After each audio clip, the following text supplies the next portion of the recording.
Roy Suryo memang lihai. Terlihat ya bagaimana Roy Suryo ini ketika akan bertemu seseorang yang dia anggap ya, mungkin dianggap tokoh yang akan bisa membawa dirinya untuk bisa mencapai atau menggapai hasrat cita-citanya atau apapun itu ya.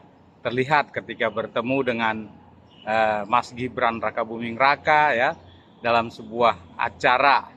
Nah, hingga jatuh itu kamera, dia lupa memegang kamera, mungkin ingin bersalaman cepat-cepat, buru-buru, namun terlihat Mas Gibran itu sepertinya cuek saja ya terhadap Mas Roy Suryo.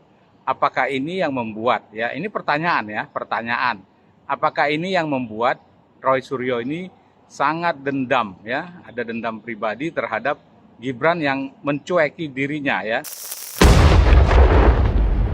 Kutil, kuliti tipis-tipis lah teman kita ini KRMT Roy Suryo.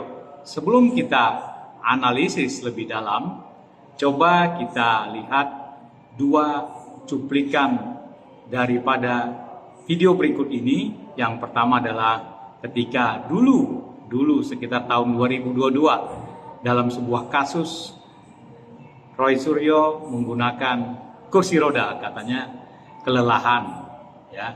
Kemudian ada cuplikan juga menurut praktisi hukum, Roy Suryo ini pengecut katanya. Mantan Menpora Roy Suryo akhirnya selesai menjalani pemeriksaan selama 12 jam oleh penyidik Subdit Siber Ditreskrimsus Polda Metro Jaya. Penyidik menetapkan Roy Suryo sebagai tersangka dalam kasus dugaan penistaan agama. Roy Suryo keluar dengan menggunakan kursi roda serta dipapah oleh asisten dan kuasa hukum untuk menuju mobil. Menurut salah satu tim kuasa hukum, Roy Suryo diduga kelelahan saat mengikuti proses pemeriksaan. Praktisi hukum ini mengatakan bahwa Roy Suryo itu adalah seorang pengecut. Silakan datang lagi untuk pra-peradilan yang keempat. Ya, kita sudah mendaftarkan pra-peradilan yang keempat dan jadwalnya adalah besok hari Jumat. Emang dia pengecut. Karena kalau dia tidak pengecut, dia harus berani masuk pokok perkaranya untuk proses pembuktian dan kerinduannya atau keinginannya untuk bertatap muka sama Jokowi. Tapi dengan prapit yang diajukan dia berkali-kali, sebetulnya 1000 kali prapit pun bodo amat, saya nggak peduli. Tapi ini kan kesimpulan dari publik bahwa memang ini akal-akalan, ya kan, akal-akalan. Memang ini diberikan fasilitas prapitnya oleh negara, oleh undang-undang. Tapi apalah arti prapitnya ini bagi dia? Dia menang prapit, ya mungkin status tersangkanya atau status penangkapannya nggak sah, tapi kan dia nggak bisa membuktikan ijazah Jokowi jadi palsu ujung-ujungnya. Jadi cita-citanya selama ini, penelitiannya 90% palsu sekarang itu nggak diguna sama sekali, karena tidak bisa dibuktikan dengan mekanisme yang diatur oleh undang, itu melalui pengadilan itu. Assalamualaikum. Pak.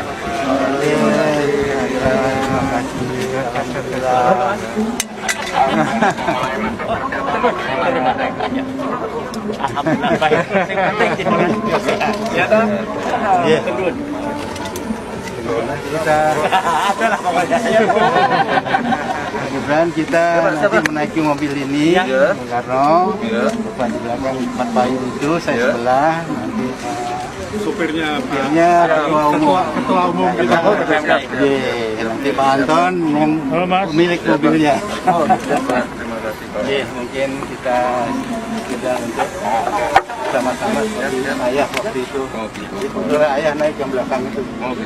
Nah, coba kita lihat lagi perangai Roy Suryo ketika status gelar doktornya itu digugat karena telah melanggar peraturan rektor nomor 5 tahun 2022. Bagaimana perangainya, reaksinya yang reaktif dan kebingungannya sampai-sampai coba kita lihat.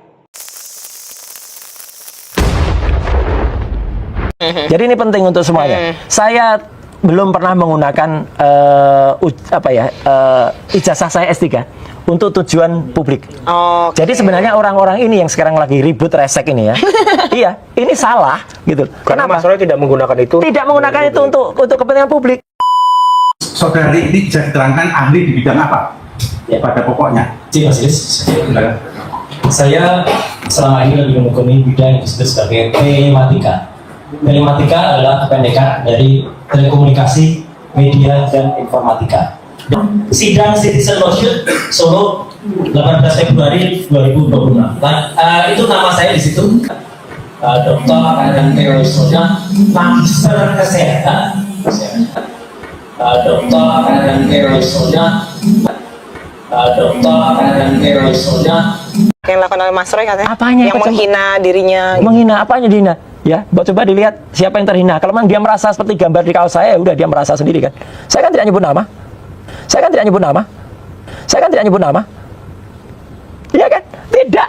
Ya.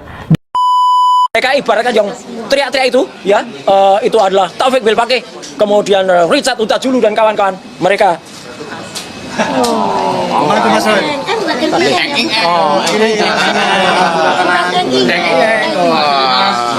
Agak kurang Mas. Kabeh. Ya, mereka itu kabeh. Nah, itu ya. Ketua harian. Akulah. Ya, si Billy ya. Billy. Billy itu punyanya Michael yang jaga di luar yang itu namanya Billy itu ya. Iya, benar ini. Atau Muhsin Taufik Bilpake ini. Si Billy itu nama anjing saya. Yang paling gede itu namanya Billy. Itu nama anjing saya nama si Billy. Itu nama anjing saya nama si Billy. Saya tadi alhamdulillah saya ketemu dengan beberapa profesor ya. Saya sebutkan namanya ya. Profesor Agung, Profesor Usep, Profesor Pak Ari Sabtono, dan Profesor Ari Sabtono itu adalah sebelumnya saya ketemu Profesor Umi, dan Profesor Ari Sabtono itu adalah wakil rektor di Universitas Gadjah Mada, dan semua mengatakan apa yang saya ikuti, ijazah saya adalah sah, tidak ada masalah. Oke, ini kita juga mencoba untuk mengkonfirmasi dari pihak UNJ-nya sendiri terkait dengan bagaimana hasil yang disampaikan oleh Bang Bil sendiri, yang dijawab oleh pihak UNJ melalui sambungan WhatsApp. Saya baca ini terkait hal tersebut, UNJ sampai saat ini masih mendalami dan mengkaji persoalan yang ada sesuai dengan peraturan yang berlaku. Nah, dan satu lagi yang penting, saya dititipi pesan oleh Universitas Negeri Jakarta, yaitu oleh Prof. Ari Sabtono, UNJ tidak akan menggelar konferensi pers atau menggelar statement resmi, tidak perlu. Beliau menyerahkan, sudah Mas Roy saja yang sampaikan. Jadi saya menyampaikan ini sekaligus membantah apa yang dilakukan oleh saudara Richard Huta Julu dan saudara Bill Pake. Ya. Bukan nanti izin saya sampaikan anunya. Karena nggak mungkin dari UNJ yang membuat press conference itu enggak ya, Prof ya. Kalau soal itu. Malah sebaiknya nggak usah aja, Bro, daripada nanti malah diseret-seret ya toh, saya aja nanti. Jadi izin yang banyak. Sebelum ujian tutup ada seminar hasil, sebelumnya ada seminar proposal, seminar hasil, kemudian ujian terbuka dan wisuda. Itu semua ada. Pada saatnya saya akan tunjukkan semua bukti foto-fotonya. Saya mengikuti ujian akhir atau ujian terbuka itu pada tanggal 23 Februari. Maaf, 23 Januari tahun 2026. Maaf, 23 Januari tahun 2026. Dan ada saksi yang hadir di sini, yaitu Bu Erliana. Beliau hadir langsung pada saat ujian terbuka. Kemudian saya mengikuti wisuda, ya, itu pada awal Maret tahun 2024 di SICC. Kemudian saya mengikuti wisuda, ya, itu pada awal Maret tahun 2024 Sentul International Convention Center. Semua ada foto-fotonya. Dan pada saatnya akan saya jelaskan, tentu tidak sekarang. Ini cuma satu kok. Iya. Yang aslinya? Nah itu kan kebakaran. Ini aja sudah maksimal bisa tak selamatin, Mbak, ketika rumah kebakaran. Nah, nanti saya ini ya Pak. Boleh ini dibuatkan. Nanti Bapak yang surat pernyataan ini sama originalitas. Nanti saya kembali pakai materi asli. Bapak tanda tangan bahasa siap. Tanda tangan enggak. Iya, formnya itu iya. Lewat paket itu yang saya kasih Bapak. Nah, ya itu. Nah, ya itu yang kebakar di kamar. Tinggal ini, Bu. Iya. Untung masih ada ini. Iya. Intinya moga-moga nggak ada masalah ya, Mbak Eli ya. Ada orang yang ngeributin soalnya kurang kerjaan itu. Yang jelas Mas Roy Suryo menyampaikan bahwa dokumen yang lain itu terbakar. Jadi hanya itu yang bisa dia selamatkannya. Rumah Mas Roy Suryo terbakar. Ini rumah kapan? Kejadiannya kapan rumahnya Mas Roy Suryo ini kebakaran ya. Dan ini menarik ya untuk mencoba untuk melakukan verifikasi ya bahwa kapan ya kejadian itu, di mana ya, dan seterusnya ya, itu nanti coba kita dalami.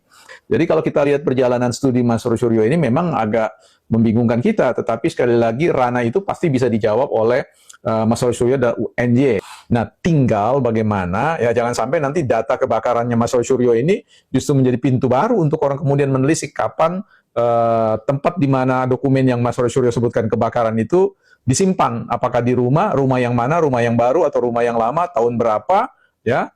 Itu menjadi sesuatu tanda tanya besar ya. Mengapa yang lain terbakar, mengapa yang satu utuh? Apakah itu disimpan secara terpisah atau apa? Kita tidak pernah tahu ya. Yang jelas ini menjadi hal yang menarik untuk kemudian kita bisa ikuti, tidak dalam rangka untuk menyudutkan Mas Roy Suryo, tetapi memastikan bahwa Mas Roy Suryo memang betul-betul ya menempuh suatu proses pendidikan yang baik, yang utuh, yang legal. Ya sebab kalau itu tidak terjadi secara moral, maka secara moral pula gugurlah sebenarnya upaya untuk mempertanyakan tentang riwayat pendidikan Pak Jokowi atau siapapun ya di negeri ini. Ya. Sebenarnya yang pengecut, debat Roy versus Jokowi memanas. Roy dan Tifa ini sama pengecutnya kayak Jokowi, itu satu. Kemudian yang kedua, dari Roy masih akan mengajukan pra-peradilan jilid 3. Mau sampai kapan mau pra-peradilan ini dan tidak masuk ke pokok perkara? Kalau merespon pernyataan dari Bang Kozineti.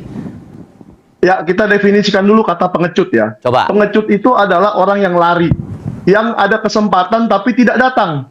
Bagaimana mau dibilang pengecut? Saya aja bisa bilang Bang Andi Azwan ini tidak pengecut. Karena dia bukan sebagai apa-apa, tapi dia datang, menonton di tengah-tengah pendukung Dr. Tifa. Nah, yang tidak pernah datang ke sidang itu kan hanya Jokowi.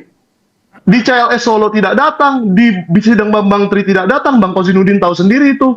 Tapi Pak Roy, di sidang manapun dia datang. Dr. Tifa tidak pernah mangkir, langsung datang. Meskipun tidak perlu ditahan, kan gitu.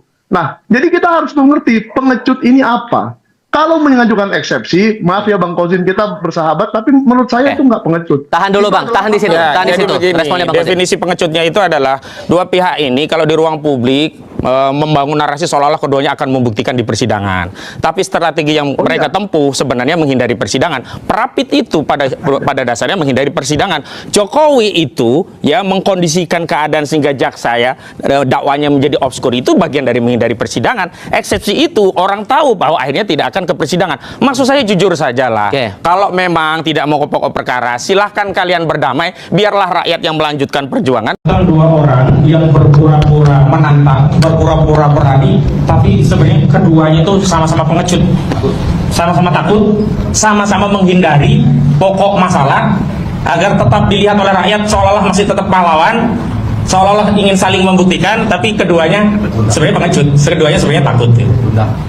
Jadi kira-kira ada orang punya rumah, ada orang di luar ditantangin, sini kalau berani kamu masuk rumah, kalau berani saya tunggu kamu dalam rumah. Tapi saat ngomong begitu sambil gembok pagar rumah, jadi orang yang ditantang itu nggak bisa masuk. Nah kalau memang mau nantang, ayo kita adu bukti, ya jangan digembok rumahnya, buka saja. Ayo buktikan isi rumah itu isinya apa. Kalau benar-benar ada penelitian, ayo buktikan penelitiannya. Kalau benar-benar ada hasil kajian, ayo buktikan kajiannya. Jangan menipu rakyat dengan narasi seolah-olah ada penelitian. Setelah seluruh rakyat terkesima ikut dalam proses untuk meyakini ijazah itu, seolah juga menantang untuk diadili di perkara persidangan, tetapi gembok pintu rumah. Eksepsi itu kan hakikatnya mengunci agar tidak bisa masuk pokok perkara. Di mana kepenelitiannya? Di mana yang katanya sudah bertahun-tahun ingin menguji, tetapi nantangin masuk rumah, tapi pagarnya digembok? Percaya nggak kalau orang ini nantangin nggak? Nggak percaya, rakyat udah tahu. Masuk sini, saya hajar kamu. Masuk kalau berani rumah, sambil gembok pagar rumah, gitu loh. Jadi jangan ditipu seluruh rakyat. Jadi rakyat, saya ingin kita semuanya jernih. Nah, memang ini juga akan kita lihat. Kalau memang benar negara di negara hukum, maka jaksa harus perbaiki dakwaan, maju asukan lagi. Karena itu cara untuk mengadili perkara ini sampai tuntas. Bapak, saya tunggu. Kita akan buktikan. Sudah siap gak? Ada majoritas bukti, akan saya tanyakan satu persatu. Tapi pagar rumahnya digembok. Anda peneliti, bawa data. Anda peneliti, bawa data. Tidak ada peneliti yang teriak-teriak di kantor polisi, di jalan-jalan, demo-demo dengan mengklaim intelektual. Itu gadungan. Itu cara pembelaan yang membuat saya mundur. Usia yang paling jahat dan paling najis untuk didekati adalah si tukang fitnah. Ciri-cirinya adalah bicaranya terlalu tinggi. Kalau bercakap mau menang sendiri, suka menjilat sana sini, terkadang nggak tahu balas budi, kalau berbuat baik selalu ingin dipuji, dan merasa paling benar sendiri. Hidupnya suka mengkoreksi orang lain, tapi dia lupa untuk mengkoreksi dirinya sendiri. Manusia seperti ini biasa akan sulit punya teman sejati, karena juga orang pada enggan untuk mendekati. Memang sebaiknya dijauhi, karena bisa jadi Anda yang akan difitnah setelah ini. Jadi lebih baik berhati-hati. Udah paham belum? Kalau belum paham, ulangi lagi video ini. Mungkin Anda pasti bisa paham dan bisa menyimpulkannya. Atau bisa juga klarifikasi langsung kepada Mas Roy Suryo secara langsung.